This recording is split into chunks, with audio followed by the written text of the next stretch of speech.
Guess what, peoples? It's in. That sucker switching subassembly is back in and connected. Now the only other thing I need to connect is the tuner section to it, but I haven't flipped it over yet. So anyway, we got the lines back into the terminal strips on each end, so it controls the particular lamp. We got the connections back to the trimmers in the back panel. We got the connections to the individual tubes that need to be connected to it. The other connections, whatever needed to be done, there was only 1, 2, 3, 4, 5, 6, 7, 8, 9, 10, 11 connections on this side of that switching assembly. What did I say? Shit. Yeah, it shows you where my branding is. Okay, now this side here, it's only got the three section cap tuner above, and the 2 connections underneath here, as well as the 5 connections for the lines for the lamps. Likewise that side too. So I mean, this was a piece of cake. I mean, a nice chocolatey cake. The only thing I have left is to get the power cord on it, get a fuse in it, and get that E-cap when it comes in. It's on its way, I hear. Again. So anyway, let's I don't know, I think I showed you the top half. Let me get her flipped around and we'll take another look. Alright, here we are on the top side. This here is going to be mounted back up on here like so, and these 3 connections here, which is that yellow sleeve one, the green one, and this green one, will go on to each of these respectively. And then the grounds on each of the sections will go to these tangs here. And this here has got to go and get grounded to, that has to get grounded to that lug also, because that's the ground that ties onto the framework of the switching network. So that's it. Boy, we're sniffing the finish line here pretty good. So I got to get some grommets in here for that, get this mounted up. I think I can get that done tonight. It is about 5:30 Friday evening. So Doggy's giving me a snooze alert that it's dinner time. So I'm going to try to get this on, and then we're going to go ahead and feed Doggy, and we'll see if we have any light left for anything else. So stay tuned, we'll have more stuff coming your way.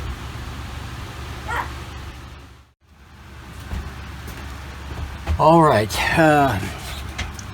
here's some information in case anybody ever gets one of these. It's got one of these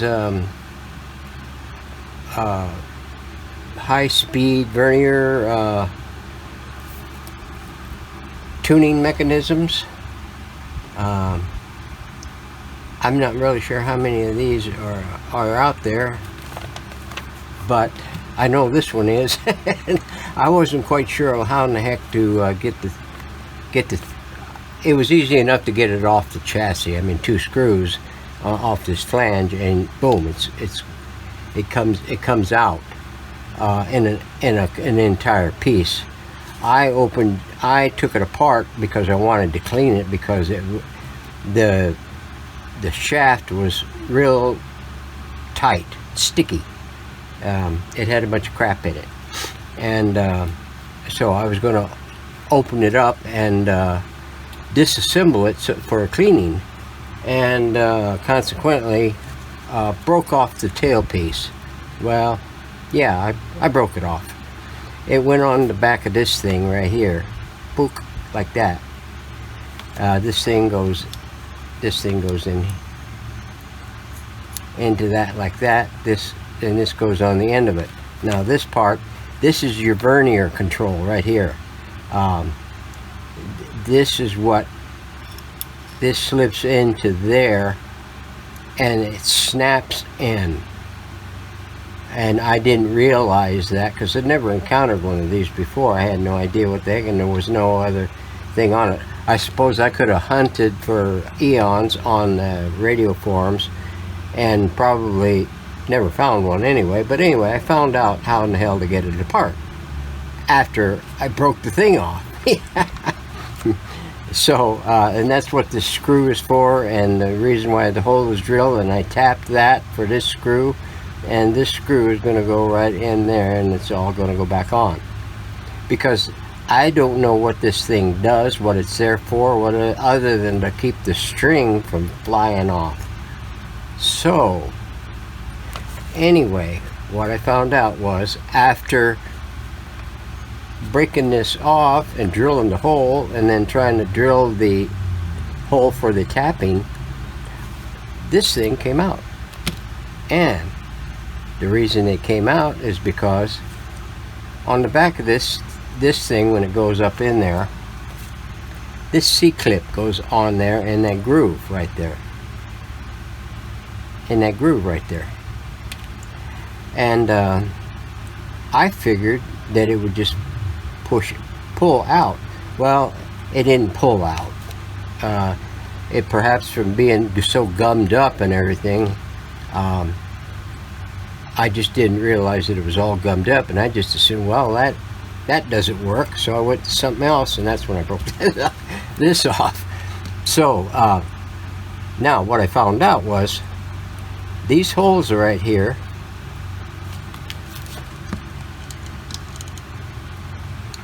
Is this in frame? Yeah.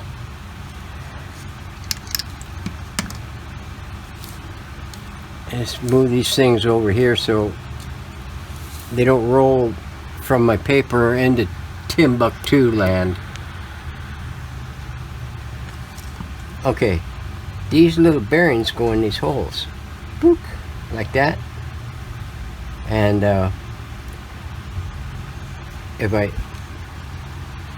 they'll come out now if they fall out. Now what they're supposed to do is, there's 3 bearings. They go in here equidistant apart, and then what you do is you press those bearings back into that tube, and then you put that C-clip on there.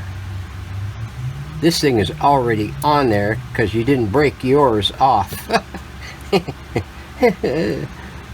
So and now once you got it back together and everything, what you do, this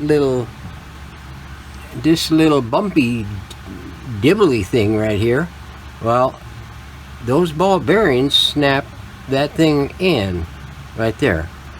So once you got your bearings in, you got your clip on there, you put that thing up there after you lube it up real nice and good, and you pop it into place, and that's what holds this thing in, the whole assembly. And then you put your 2 screws back in the panel, and you're all smiles because you didn't break your fucking end piece off. Excuse my Mexican.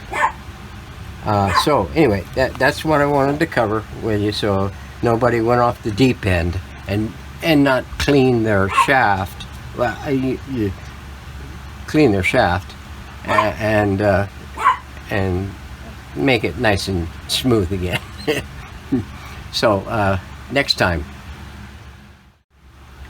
Alright, one more point before I get out of here. When you go to put this 1/4-inch shaft in, or the 5/16 shaft, whatever size it is,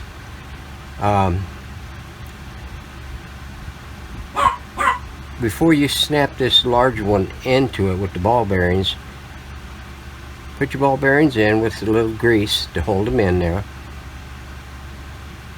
Put this down into your hole thingy, and slip this large diameter tube onto it with the ball bearings, and let them sit against the front lip here. Don't fully push it into the sleeve, the larger sleeve, until you put this into that one, and making sure your ball bearings don't shoot out and everything. Take a small mallet or whatever you got and give it a fairly good wrap down, and the whole entire assembly will snap in. Your ball bearings will be pressed in.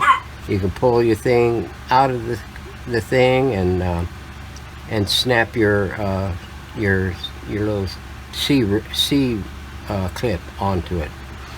So that was a lot easier. I tried doing it by putting the big end with the ball bearings, and then I couldn't press this into it. So you run a risk of breaking that little pin on the end of this shaft off trying to get it in there. So set your ball bearings in the holes, set this in your block, sticking through, put your shaft in with the bearings and let it just stop right here at the front.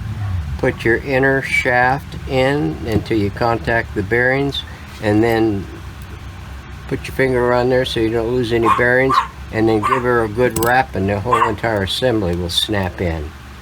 So doggy is screaming at me. I need to go in and feed him, so thanks for watching.